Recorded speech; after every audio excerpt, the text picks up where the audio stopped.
सरकार की नीतियों का विरोध करना, सरकार के विरुद्ध नारे लगाना, सरकार के विरुद्ध मार्च और प्रदर्शन करने के आधार पर आपको आपके संवैधानिक अधिकार right to freely move throughout the territory of India से वंचित नहीं किया जा सकता। यह सभी महत्वपूर्ण बातें मुंबई हाईकोर्ट द्वारा क्रिमिनल रिट पिटीशन संख्या 1700/2026 में कही गई है। मामले का नाम था अहमद अब्दुल वजीद चौधरी बनाम स्टेट ऑफ महाराष्ट्र। इस केस को आइए विस्तार से हम समझते हैं। यह मामला सोशल डेमोक्रेटिक पार्टी के सचिव वाहिद चौधरी से संबंधित था। उन्होंने सरकार की नीतियों के विरोध धरना प्रदर्शन और मार्च का आयोजन किया, जिसमें सरकार के विरोधी नारे लगाए गए। यह प्रदर्शन पुलिस प्राधिकरण की पूर्व अनुमति के बिना आयोजित किया गया था।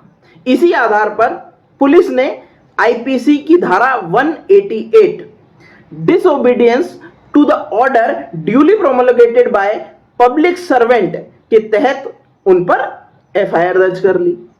इसी के साथ साथ 3 दिसंबर 2025 को डिप्टी कमिश्नर ऑफ पुलिस ने महाराष्ट्र पुलिस एक्ट की धारा 56(1)(a) और 56(1)(b) के तहत एक्सटर्नेट ऑर्डर निर्वासन आदेश जारी कर दिया।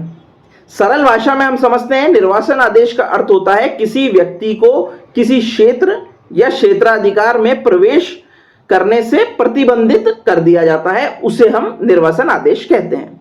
वाहिद चौधरी ने इसी एक्सटर्नमेंट आदेश को मुंबई हाईकोर्ट में चैलेंज किया। इस मामले में हाईकोर्ट ने कहा कि महाराष्ट्र पुलिस एक्ट की धारा 56(a) और 56(1)(b) के तहत निर्वासन आदेश तभी जारी किया जा सकता है जब संबंधित व्यक्ति उस क्षेत्र में उपस्थित किसी व्यक्ति के जीवन और सुरक्षा के लिए खतरा हो या संपत्ति के लिए कोई खतरा हो।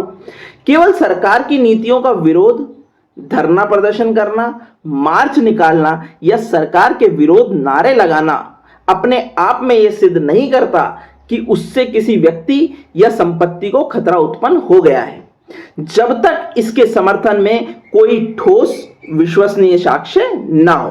केवल इन आधारों पर निर्वासन आदेश पारित नहीं किया जा सकता। निर्णय में मुंबई हाईकोर्ट ने सुप्रीम कोर्ट के एक पुराने डिसीजन, अनुराधा बशीन वाले डिसीजन का भी रेफरेंस दिया है, जिसमें कहा गया है कि इस धारा में प्रदत्त शक्तियां जो हैं वो किसी नागरिक के वैधानिक रूप से असहमति व्यक्त करने के अधिकार को दबाने के लिए प्रयोग नहीं की जा सकती।